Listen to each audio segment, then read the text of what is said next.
Hello friends, this is Richa Sharma. Welcome to my channel at study with Richa. आज हम discuss करेंगे need of adolescents. हमने already एक topic जो ग्रोथ एंड डेवलपमेंट का है, काफ़ी सारे टॉपिक वैसे हमने डिस्कस कर लिए हैं, बट इसी का एक पार्ट है प्रॉब्लम्स ऑफ एडोलसेंट्स, वो हमने ऑलरेडी डिस्कस कर ली हैं। आज हम डिस्कस करेंगे नीड ऑफ एडोलसेंट्स।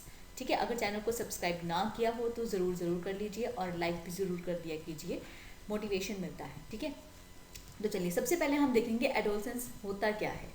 ठीक है, एडोलसेंस क्या होता है? एक चेंज होता है जो कि एक चाइल्डहुड से एडल्टहुड में बच्चे चेंज हो जाते हैं, उनके बिहेवियर में चेंज आते हैं, उनके फिजिकल चेंजेस हमें देखने को मिलते हैं।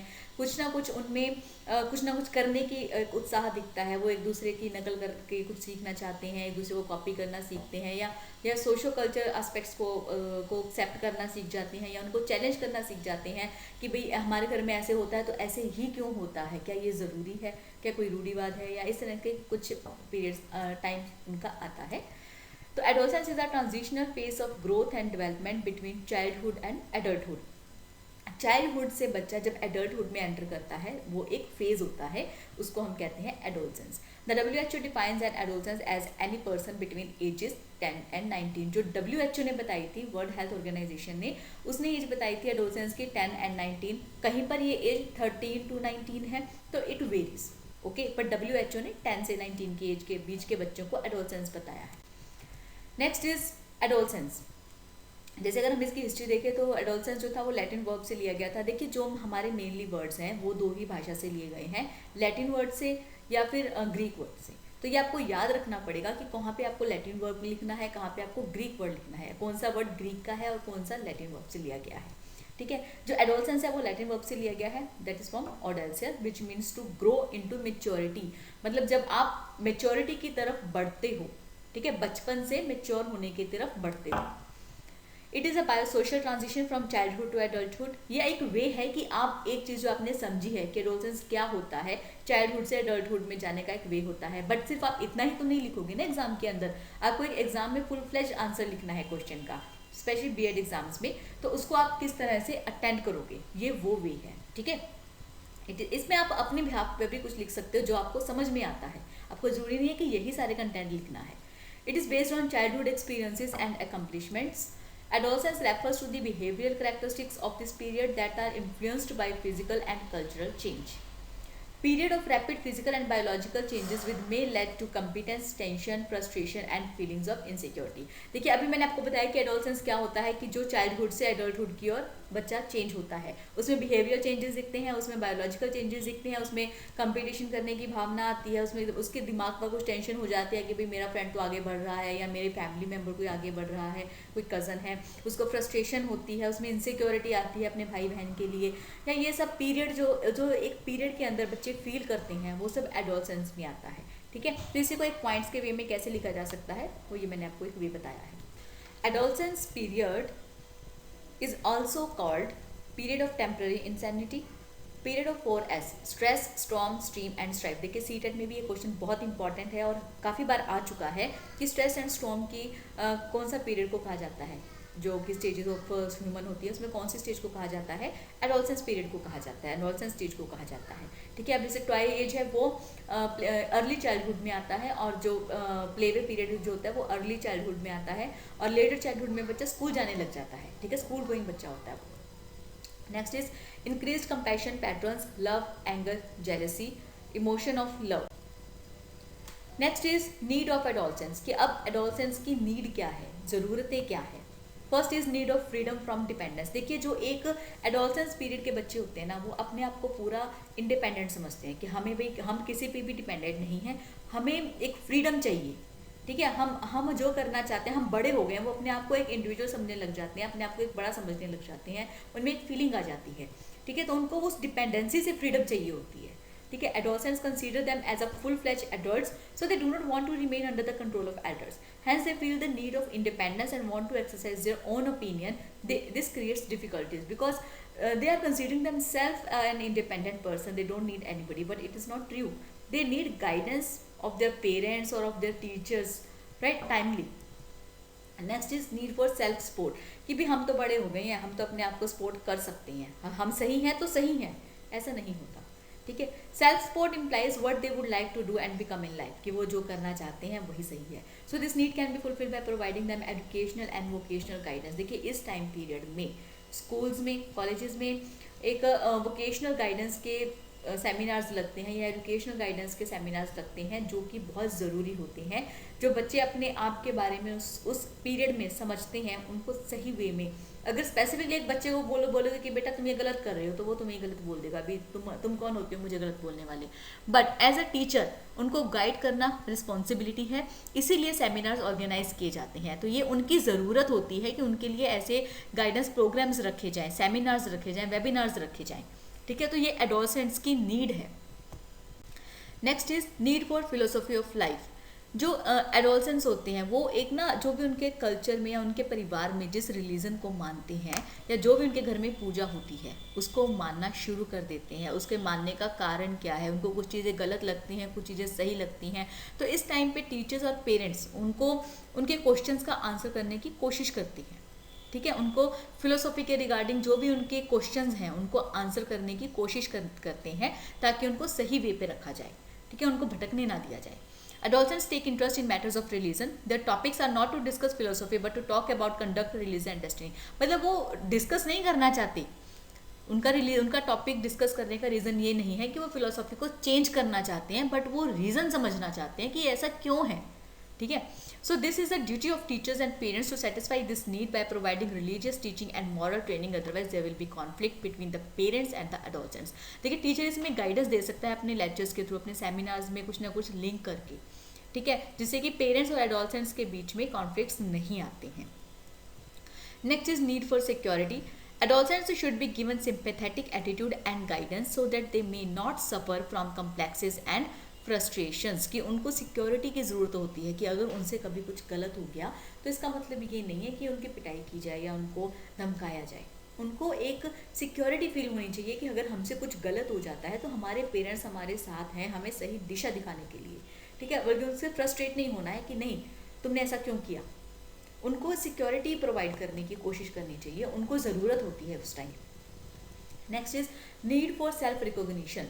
Adolescents need self recognition as it is their intense desire to attract the attention of the others। देखिए जो एक एडोलसेंस पीरियड होता है ना, वो ऐसा पीरियड होता है जिसमें कि वो ये दिखाना चाहते हैं कि हम मैच्योर हो गए हैं, हम अपने आप में इंडिपेंडेंट हैं, वी डोंट नीड एनीबडी, हम बहुत समझदार हैं, बहुत सियाने हो गए हैं। ठीक है, हम वो अपने जो भी उनकी सराउंडिंग है वहाँ पे दी बेस्ट शो होना चाहते हैं, एक रोल मॉडल बनना चाहते हैं। ठीक है, तो वो अपने आप को सेल्फ रिकॉग्नाइज करते हैं कि हम में क्या पॉजिटिविटी है, क्या नेगेटिविटी है। समटाइम्स उनमें क्या होता है कि अगर किसी की बहुत ज़्यादा प्रेस की जाती है, उसी के जो सेम एज के होते हैं, तो उनको इनसिक्योरिटी भी होती है, वो अपने आप को सेल्फ रिकॉग्नाइज करते हैं। और पेरेंट्स और टीचर्स को भी चाहिए कि उनको मोटिवेट करें, जो उनमें पॉजिटिव चीज़ें हैं उसको मोटिवेट करें, जो उनमें चीज़ें नहीं हैं उनको कंपेयर ना किया जाए। ठीक है, next is Need for success. The schools, colleges should organize a curricular and co-curricular activities in such a way that all people achieve success in the activities they pursue। अब जैसे कि मैंने आपको बताया कि जो सेल्फ रिकॉग्निशन की need में कि उनको अंदर जो पॉजिटिविटी है उसको उनके आगे उसकी प्रेस करनी चाहिए। हर बच्चे में अपनी पॉजिटिविटी होती है, अपना एक हुनर होता है, तो उसी को आगे लाना चाहिए। तो उसके लिए क्या है कि उनको क्यूरिकुलर और को क्यूरिकुलर दोनों तरह की एक्टिविटीज़ को इंक्लूड करना चाहिए, ऑर्गेनाइज करना चाहिए, ताकि अगर कोई बच्चा क्यूरिकुलर में अच्छा नहीं है, को क्यूरिकुलर में अच्छा है, तो वो उसमें सक्सेस लेकर अपना कॉन्फिडेंस बिल्ड कर सके। ठीक है, अगर कोई बच्चा गेम्स में अच्छा नहीं है तो वो क्यूरिकुलर में अच्छा करके अपना कॉन्फिडेंस बिल्ड कर सके। ठीक है, हर किसी में अपनी अपनी स्पेशलिटी होती है, तो उनको सक्सेस लेने के लिए मौके दिए जाने चाहिए। Next is need for better food. अब देखिए एडोलसेंस पीरियड में क्या होता है कि उनकी बॉडी डेवलप होती है in all aspects like height, weight and mentally development, moral development. उनकी बॉडी हर तरफ से डेवलप होती है, तो उनको एक अच्छा फूड, एक जो न्यूट्रिशन डाइट होती है वो बहुत ज़रूरी होती है। ठीक है, तो वो उनको प्रोवाइड करवाई जानी चाहिए। Next is desire for new experience. Adolescent is never interested in routine. अब जैसे कि हम देखते हैं कि स्कूल्स में टूर अरेंज किए जाते हैं, क्रिसमस पे पार्टी रखी जाती है या फिर न्यू ईयर का कुछ पार्टी रखी जाती है, टीचर्स डे पे पार्टी रखी जाती है, या फंक्शन, छोटा मोटा फंक्शन ही रखा जाता है, क्लास में छोटा सा फंक्शन ऑर्गेनाइज कर लेते हैं, हर क्लास सेपरेट करती है। रीज़न क्या होता है कि बच्चे एक ही रूटीन को फॉलो करके बोर हो जाते हैं। ठीक है। तो टीचर्स टाइम टू टाइम अपने रूटीन में, क्लास रूटीन में चेंजेस लाते हैं। देखो हर महीने कुछ ना कोई एक्टिविटी आती है, तो वो उनके लिए एक चेंज हो जाता है जब उसको नए तरीके से उसको क्लास के रूटीन को चेंज करने की कोशिश की जाती है। ठीक है। अब हम कह देते हैं जी क्रिसमस हमारा तो रिलीजन फंक्शन कुछ है नहीं, हम क्यों बनाएं। वो इसलिए वो कोई रिलीजियस एस्पेक्ट नहीं है उसमें। कोई भी टीचर हो, किसी भी धर्म को मानने वाला हो, मेन चीज़ होती है कि किसी ना किसी तरह से बच्चों को इन्वॉल्व करना, उनको हर रिलीजन्स के रिगार्डिंग अवेयर करना, किसके क्या सेलिब्रेशंस होते हैं उनको भी उस सेलिब्रेशंस में इंक्लूड करना। ठीक है, चाहे उनके घर में मनाते हैं या नहीं मनाते हैं। तो इस तरह से उनका एक रूटीन चेंज हो जाता है, उनको नॉलेज मिलती है। ठीक है। तो नेक्स्ट इज अदर्स। अगर हम देखें अदर्स कौन कौन सी नीड हो सकती हैं, तो वो दो लेवल्स पे हम डिवाइड कर सकते हैं, प्राइमरी और सेकेंडरी। प्राइमरी आती है प्राइमरी और physiological needs like oxygen, water, food, rest and sleep, जो कि मेन सबको चाहिए। जैसे कि rest needs is about 8 hours, कि उसको 8 घंटे सोने के लिए चाहिए ही चाहिए। और दूसरा है कि उनको ब्रेक्स मिलने चाहिए काम के बीच में। ऐसा नहीं कि स्कूल से आया चलो ट्यूशन भागा, ट्यूशन से आया चलो होमवर्क किया चलो आधा घंटा खेल लिया और सो गया। नहीं, उनके प्रॉपर रेस्ट होना चाहिए within the work also. Separate physical education programs, की फिजिकल एजुकेशन के सेपरेट प्रोग्राम्स भी अरेंज होने चाहिए ताकि उनको वो फिजिकली फिट रह सकें। ठीक है। सेकेंडरी में क्या क्या आएगा? सेकेंडरी जैसे कि socio physiological needs, a balance between security and freedom. ठीक है, कि सिक्योरिटी और फ्रीडम दोनों में क्या डिफरेंस है वो क्लियर होना बहुत ज़रूरी है। ठीक है। Next is need for love, need for approval, need for self expressions. Different type of co curricular activities are needed for providing new experiences and utilising energy. Sex education on the suitable basis is needed. तो ये कुछ secondary level की needs हैं जो कि adolescents को provide करवाई जानी चाहिए। ठीक है।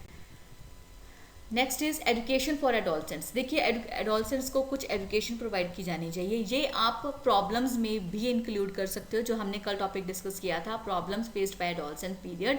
उसमें भी आप इन द एंड लिख सकते हो कि इन सब प्रॉब्लम्स को सॉल्व करने के लिए ये एजुकेशन प्रोवाइड करवाई जानी चाहिए। तो ये स्लाइड दोनों जगह पे काम आएगी।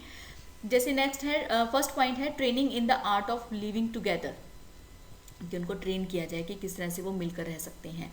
Development of child's entire personality, एक और ध्यान ना दिया जाए, चाइल्ड के इंटायर पर्सनैलिटी पे ध्यान दिया जाए कि कहाँ पे क्या कमी है, उसको कैसे पॉलिश किया जा सकता है। Recognize individual differences, as I told you कि हर पर्सन परफेक्ट नहीं होता, किसी में कोई चीज़ अच्छी होती है, किसी में कोई चीज़ अच्छी होती है। तो उनके इंडिविजुअल डिफरेंसेस को समझकर जिसमें वो परफेक्ट हैं उनको उसी फील्ड में आगे भेजना। फ्रीडम ऑफ सेल्फ डिपेंडेंट, कि उनको सेल्फ डिपेंडेंट के लिए फ्रीडम होनी चाहिए। अगर उनको लगता है वो काम अच्छे से कर सकते हैं और सही कर सकते हैं तो उनको वो करने की फ्रीडम दी जानी चाहिए। Development of scientific attitude, value of interdependence, कि अगर देखो दो तरह की डिपेंडेंस होती है, interdependence and intra dependence. Interdependence होती है जो दो पर्सन एक दूसरे पे डिपेंडेंट होते हैं। ठीक है, जैसे कि आप अपने फ्रेंड के साथ मिलकर नोट्स बना रहे हो, मतलब कुछ आपके पॉइंट्स हैं कुछ उसके पॉइंट्स हैं, तो आप इंटरडिपेंडेंट होकर काम कर रहे हो। इंट्रा डिपेंडेंट होता है जो कि सिर्फ अपने ऊपर ही डिपेंड रहता है। ठीक है, इंट्रा मतलब अपने आप से, इंटर मतलब एक दूसरे पर। ठीक है, तो इंटरडिपेंडेंस होता है कि जब आप किसी के साथ कुछ शेयर नहीं करना चाहते हो, अपने नोट्स शेयर नहीं करना चाहते हो, कुछ भी आप अपनी बात नहीं करना चाहते हो, आप अपने आप में मस्त रहते हो, आपके अंदर एक मैं है, I can do my self, I know. ठीक है, वो आता है इंट्रा में। Next is satisfaction of the urease of practical activity, physical exercise and activities, discouraging tight and sleeveless dress. तो फ्रेंड्स ये था हमारा session needs of adolescence. I hope आपको पसंद आया होगा। पसंद आया हो तो ज़रूर ज़रूर ज़रूर लाइक कीजिए, सब्सक्राइब ना किया हो तो ज़रूर कर लीजिएगा। Thank you so much.